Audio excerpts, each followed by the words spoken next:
I've struggled for many years to find a perfect dual-purpose PC setup that incorporates both a MacBook and a PC so eloquently and so beautifully. I'm happy to share that I figured it out. This is my version of an actually achievable, minimalist dual PC and MacBook setup for 2026.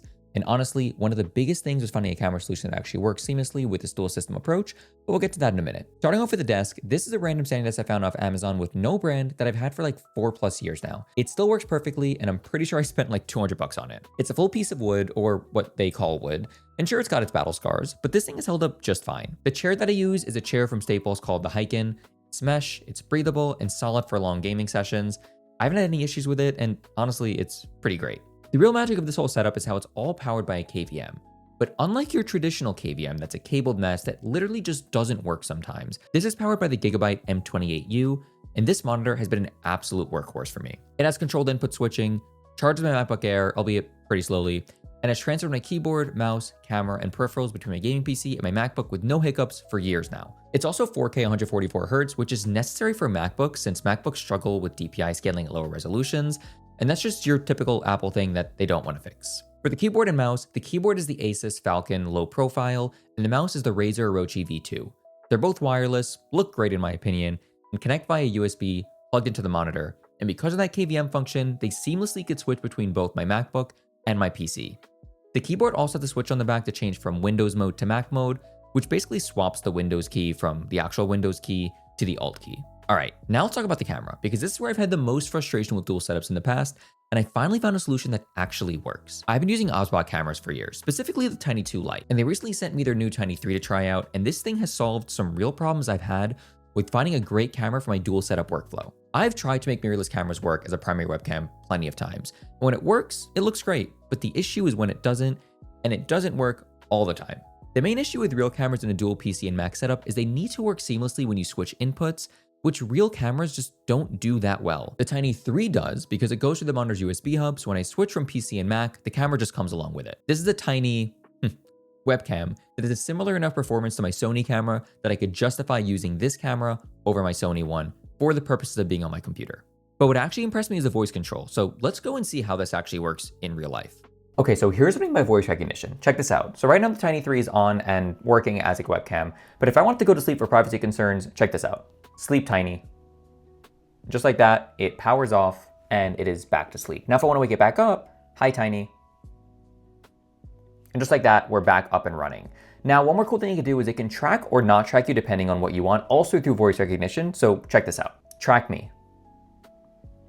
And you'll see here, it's going to put a box around me so it knows who I am, and it can track me around the space. And if I'm kind of over it tracking me, unlock me.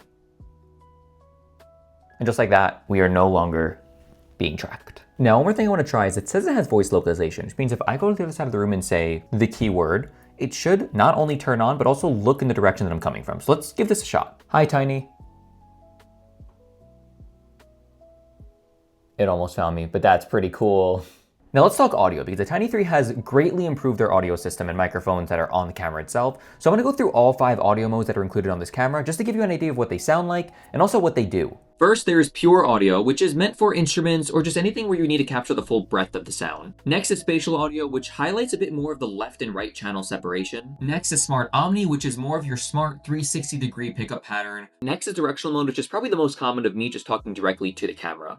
And lastly is dual directional mode, which is the same thing as directional, except we're also capturing what's behind the camera at the same time. And all these modes can be changed within the OBSBOT app, and you can see all of them here. It is such an easy to use and nice piece of software. Speaking of OBSBOT Center, this software is legitimately powerful. It has a built-in teleprompter, which for videos or meetings are really useful. And with my PC, ceiling fan, and whatever else is running, being able to adjust the microphone noise reduction levels to filter out exactly the right amount of fan noise makes a huge difference. Let's also take a second to talk about the tracking. It's noticeably smoother and more accurate than the Tiny 2 Lite. It has preset positions where you could save different angles and settings, and you could switch between those preset positions literally instantly. The gesture controls are surprisingly useful too. Start recording, adjust zoom, toggle tracking, all with hand gestures. Finally, size-wise, this thing is genuinely tiny. It is the smallest 4K PTZ webcam that I've ever seen, and for a minimalist setup, having a camera that basically disappears on top of the monitor is perfect. Despite the size, it has a 1/1.28 inch sensor and shoots 4K at 30 or 1080p at 120 FPS. For a webcam, that's really good specs. And just quickly, it's compatible with the Switch 2, has RTC remote interaction for low latency calibration, and even a virtual avatar feature. For anyone running a dual setup or streaming regularly, this is the type of camera that makes sense. It just does what you need to do really well, and if you're like me and thought about having a full-blown mirrorless camera in your setup, I'd give this a shot first. Link in the description if you want to check it out. The last component of this desk is lighting. So I've got a simple Amaran key light off to the side, which just makes a huge difference for video calls and content. It gets way too bright, and it's just overall one click, really easy to use, and the control knobs are right in front of it, which just makes changing color temperature and brightness very simple. Now, putting this all together, here's the workflow. I can edit on my MacBook, press one button, and everything switches to my PC. Same keyboard, same mouse, same camera. I can game, stream, whatever I want to do.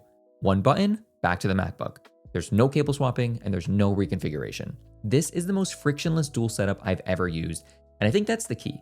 It's not about having the most expensive gear, it's about removing friction from your workflow, and every time you have to swap cables or troubleshoot or reconfigure settings, that just kills your mood and kills productivity. Let me know if you have any questions or tips on making this even cleaner, and all the links to everything, the desk, monitor, camera, keyboard, all of it will be in the description.